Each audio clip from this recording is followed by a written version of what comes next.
What's up, everybody?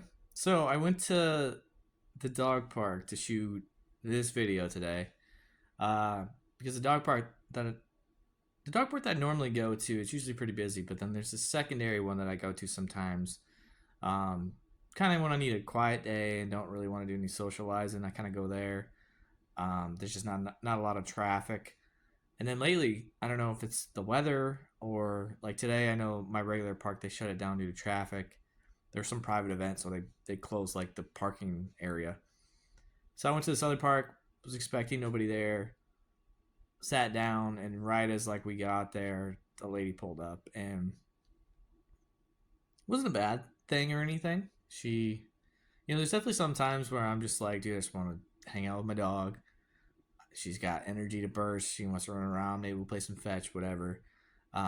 But there's some people that just they love to socialize, and I'm not rude. I don't ever do like a cold shoulder. Like if they talk to me, I'll talk back, and it's normally about your dog anyway. So it's not like what about Trump? Like it's not political or anything like that. So it's like having a dog is like having a kid. So you always love to talk about your kids and your dog. So we're talking about that and segued into she's like, I see you have Illinois plates, and like one my adjacent mind went to, is that normal that like you pull up to a dog park and you like scope out the person's car or like look at their plates? Because I thought like when she said that I was just like, that's super weird of like you to notice that, because like I pulled up parked as she was pulling in, so it wasn't like my car was sitting there from 2 miles away and she could see it or something. But I was just like, yeah, I'm from Illinois. And she's like, yeah, my husband's from Chicago, so I've lived up there for a little bit. And she was talking about other places that she'd lived. I think she said New York and Wisconsin and somewhere else in Atlanta. And I was like, yeah, I lived in Atlanta for a couple of years. It's not really my speed, little too big city for me. And so we were kind of talking about places, and she's like, oh, like how long have you been here? And I was like, yeah, about 5 or 6 years. I kind of passed through it a lot. I went to school in Florida, so right off of 24, I was always driving by Chattanooga and just kind of looked into it, liked it. Was in Atlanta for a couple of years, didn't really like that, so I was like, I ended up here, and it's kind of become home. And we were talking about like most of the people that I've run into that live here, they don't really like realize kind of how cool it is and like how nice it is that you have a college here, but yet it's not really like a college town. Like it's sure you go to certain spots and it's for small college, age kids, but then you go other places. It's like it's very much like 20s, 30s, 40s, 50s. There's no age thing, and that's nice. It's very open. But I was like, yeah, it's nice that you can go drive 15, 20 minutes any certain way, and you can go hiking, you can go fishing, you can find, if you want to get on the water to kayak or whatever, you can. But then you have music festivals that are around here, concerts, live music on the regular, um, all the stuff. I was like, I think people take advantage that like a lot of places you might be lucky if you get one of these type of activities, and we have like all of them. And I guess why I'm bringing this up was like where you grow up is kind of the same thing as like relationship with your peers or like the school system, or what else am I trying to compare this to? I don't know, like your relationship with your parents or something like that. Like at the end of the day, you kind of have this standard of what you grow up knowing, and you kind of assume that everyone meets this standard, and it doesn't until you have that moment or that ability to move elsewhere or interact with another family or another city or whatever. You don't really get that outside perspective to realize like what you have and whether it is special or is crappy. Like you don't really know until you live somewhere else, go somewhere else.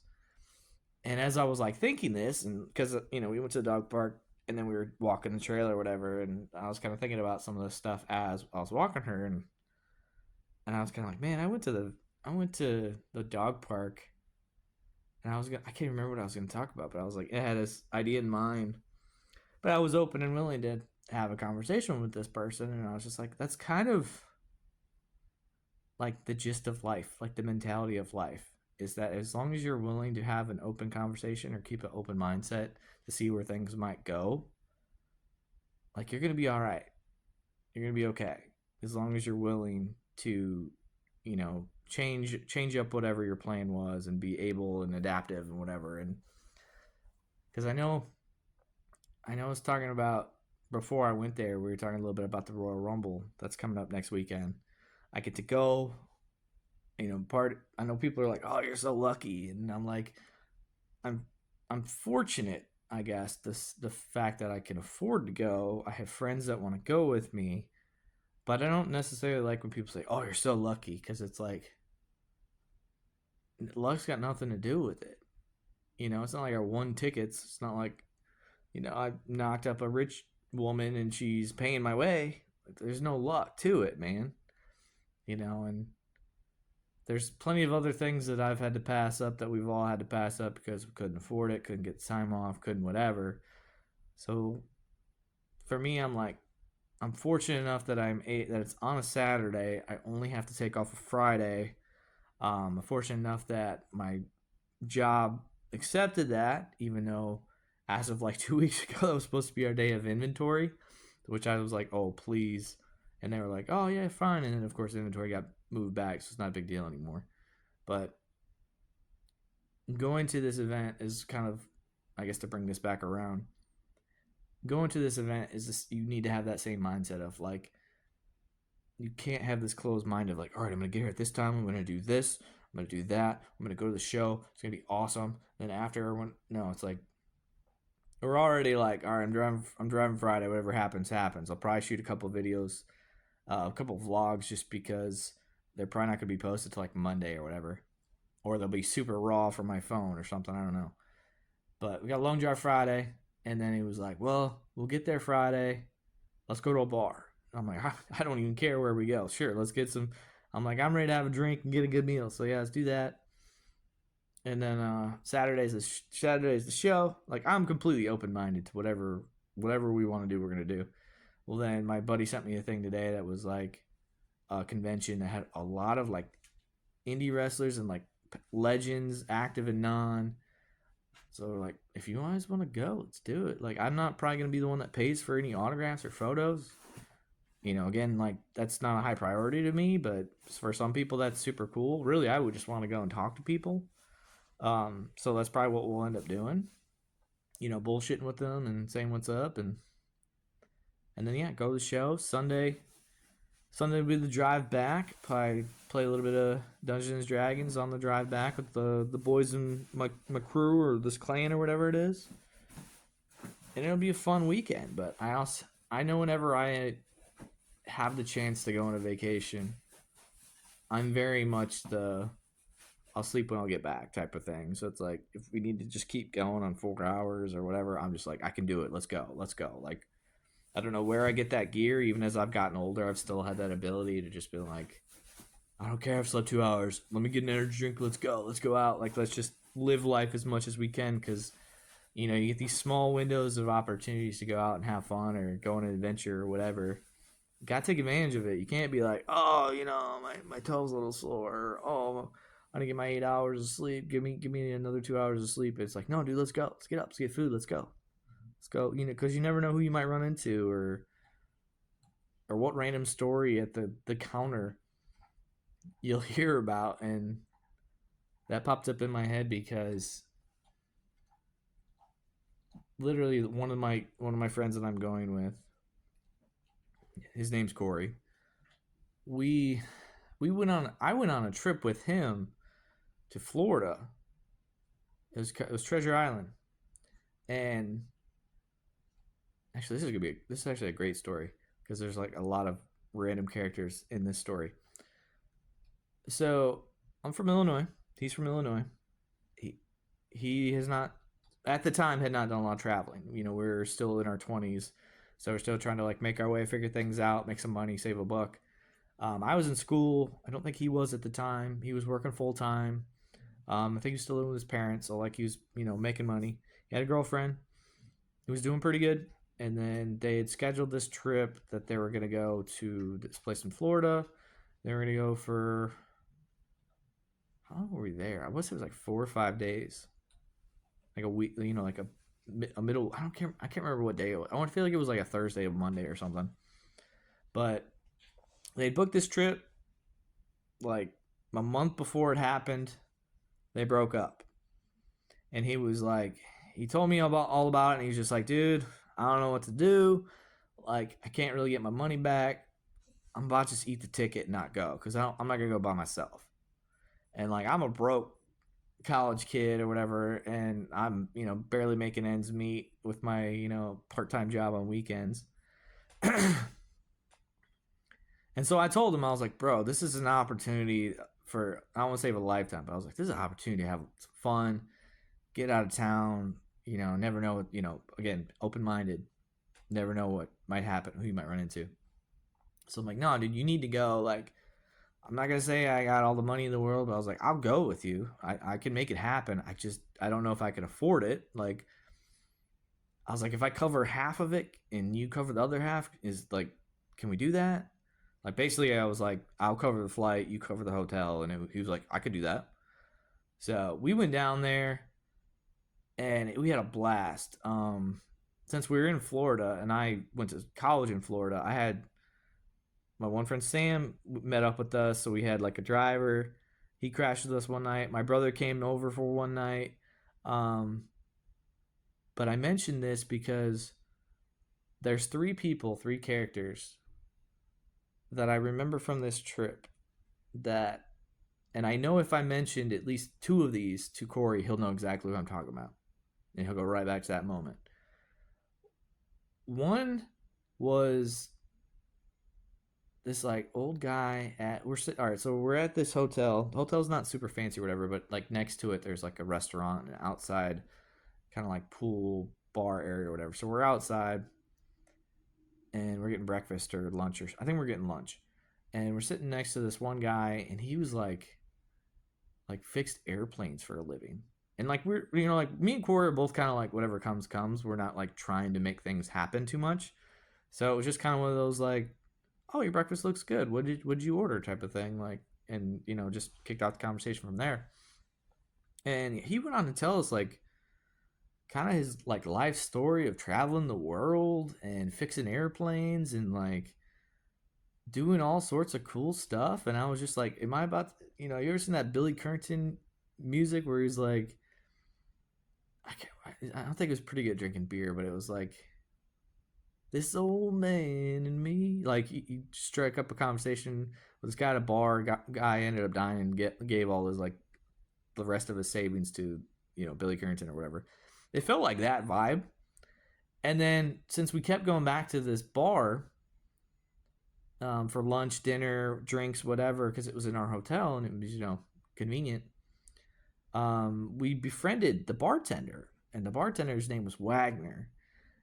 And so we kept talking with him, and apparently like what he did was, when it was summertime, he would stay at these resorts or these hotels or whatever. He would bartend, and then like whenever he saved up enough money, because like it was kind of like a traveling situation thing, so like normally they'd like give him a place to stay.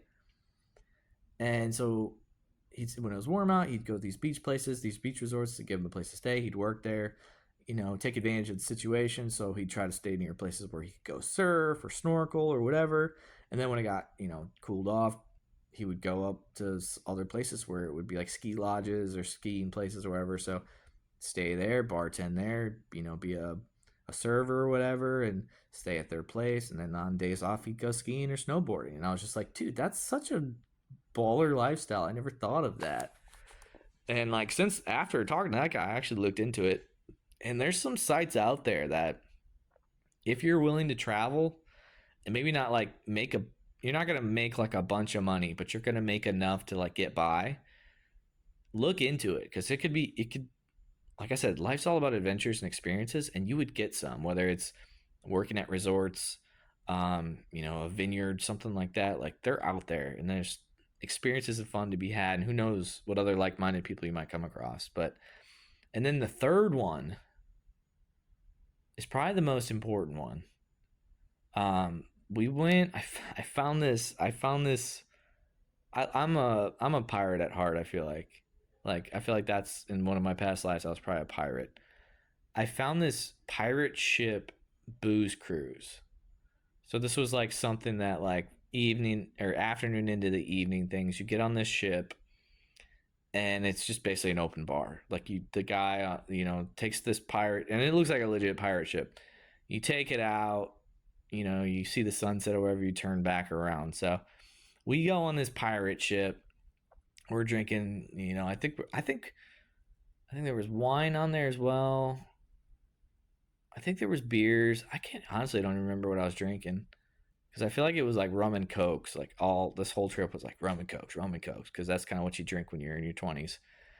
And Corey dressed. They had some kids on there, so they had some like kid activities where they told us a story about Peg Leg Pete or something like that. And Corey was the guy that volunteered to dress up as the pirate guy, and so the kids are squirting with squirt guns, and all the families are just giggling, and the rest, the older people like us, are just kind of like drinking, hanging out, and we ran into this girl that, not gonna say she was like a dime or anything like that. It was kind of a weird thing. And like me, I was with my friend Sam, so we were kind of doing our thing. My brother kind of befriended this couple that was like a young married couple. I don't know if they were on their, I don't think they were on their honeymoon, but they were a young couple. And then Corey befriended this girl named Sarah, which I guess the best way to kind of describe her is kind of like if you think of like that alt rock vibe chick, kind of like that. And she was there with her mom and I think her grandma. So it was like they wanted to go do something, but it wasn't like she was like partying, living it up. It was kind of like, family thing. Like go out and have some drinks, have a couple giggles, go home. Well, I don't know if I should spoil this for you, but so we get off the booze cruise. We have a good time. Everyone loves us because we're all social and fun. This girl joins us. The married couple joins us. So we now have a group of people getting off this pirate ship. I think we ended up going to like a college bar. Wasn't really our scene, which is weird to say since I think we were all college vibes or right post college vibes. I might have just been gotten out of college, but like we didn't really know anybody. It was really loud, so we're like, let's get back in a car and let's head back to the hotel and let's go to our little pool bar or whatever. So we go back to our hotel place. We get dinner. We're hanging out, having drinks, having a good old time. The couple calls it a night. They go home. Um, we It's a longer story than I thought. So hopefully you're still here with me. We're on Florida, like the hotel's on the beach, pretty much. Like we're not right next to the water, but we're on the beach. So I'm sure this was my brilliant idea. I don't know what we were doing, but we went. So after dinner or whatever, we went to the hotel, hot tub, but we were only in it like 4 minutes, and then they're like, "Guys, it's shut down. You gotta like." We kind of snuck in, so we were only in there like 4 or 5 minutes, and they're like, "Guys, it's shut down. You gotta get out." So we're like, "All right." So we get out, and they're like, "What do we want to do?" And this is definitely my idea now that I think about it. It's like, "Let's go streaking." So I take off to the. This is like the Gulf of Mexico side of Florida. So I take off to the beach. By now it's dark out. It's pretty much closed. Like it's just resorts on this beach, so it's kind of a private beach. So I take off. I'm take my shit off. It's in the sand. So we all end up going streaking, run into the water. We're all just hanging out in the water, like staring up at the sky and the moon, twinkling down the water, and it's just really cool and chill and peaceful. And we all slowly kind of make our way back, and I think my brother took off. I think he had been sobering up by then, so he took off. Sam crashed with me.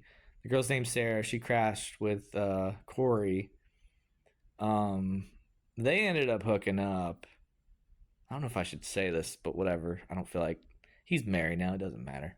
He ends up hooking up with her. Sam absolutely like crashes the fuck out. I'm hearing him snoring. I know something's going on, but I'm also like trying to be the best wingman possible. Because I'm like, dude, this whole trip was like a get over her type of trip, have a boys trip, have some fun. But I wanted to say long story short, but I didn't really keep this short, did I? End of the story. The next day, Sam, takes his car or whatever. He heads back home. He's basically on the other side of Florida. Um, we say goodbye to Sarah, and it's just me and Corey. We go out and get our breakfast or whatever. I think that's our last day. I think that was our last day. So we're like, let's just go get some lunch. Our flight's later in the night, so let's just chill out, make sure we got everything, make sure we're ready. And we got a taxi. I don't think Uber was even a thing yet. Maybe it was, but I feel like we got a taxi to the airport, or somebody gave us a lift. Actually, shit, it might have been her. Honestly, I don't know. Either way, we get to the airport. We're hanging out outside the airport because we're like, dude, we got a couple hours. Let's just chill. Like, let's just digest everything that's been going down. And we're sitting out there, and I'm we're kind of smirking at each other like, dude, that just really just happened. Like the first night we would and did karaoke, and we're singing on stage with like cougars. Like went to this fish spot, had blackened tilapia, whatever, which was amazing. I think we went to a Jimmy Buffett place as well. Like we're just kind of reflecting on on all that we've done, and we're laughing. And I don't know if I brought it up or he brought it up, where I was just like, did you you got it in, right? Like you got that shit, right? And he's just like, yeah, we fucked. Like I'm like, did you have a condom? Like now I'm trying to be that big brother as well. Like, did you have a condom? Are you all right? Like, were you smart or were you a little too drunk to finish? And he was like, no, it didn't matter. I'm like, what do you mean it didn't matter? He goes, she's I think she was stage 3 or stage 4, like ovarian cancer or something like that. Like I can't remember what it was, but it was like she couldn't have kids. It wasn't an issue. But the thing about it that I realized, like as he's telling, because I'm asking questions, I'm asking a bunch of questions, but I'm trying to cut this down. What I realized, or what he told me, was basically this was her last trip. Like she's come home to see her mom and her grandma because she was so sick, she was dying. She only had a couple months left to live, and she saw our. I'm getting like choked up a little bit now. I'm thinking about this. I'm getting soft in my old age. She had a couple months left to live, and maybe I'm wrong, but I'm trying to remember this as best I can. She had a couple months left to live. She saw us on the Pirates Booze Cruise, just doing our best to like live life as we could, as not being outrageous or over the top, but like live life, enjoy ourselves as best I could. And she had basically, I think, thought like, hey, I only have so much time left. I need to live it as much as I can. Let me tag on with these guys, see what happens, see where the night takes us. And she had a great night. We had a fun all night, laughing all night, danced, sang, went streaking in the Gulf of Mexico, broke into the pool and the hot tub got kicked out. I got to hook up, like, had a great time. It was a great trip. And to think of it only being like 4 days, 3, 4 days, it was, I guess the moral of the story, man, take opportunities when you can, live the adventures, live when you can. I'm not saying be reckless or spend all your money. I don't like the live in the moment mentality. But you got to pick your spots because, you never know how long we got left in this world. So always find something to look forward to. Always find something to challenge you. Keep growing. Keep trying new things. And hopefully this vlog will help some of you guys get out of your shell, and hopefully I can remember some of these stories as well. This is part of the I think part of the reason part of the benefits why I wanted to start doing some more vlogs is because never quite sure where these conversations are going. It's just, like I said, it's raw, it's unfiltered, me releasing some thoughts, and hopefully, it inspires some of you guys. So I know we're running long, going double normally what I go, so I'm gonna go ahead and call it here, guys. So appreciate you guys. Let me know if you had any wild stories that you would love to share in the comments. So peace out.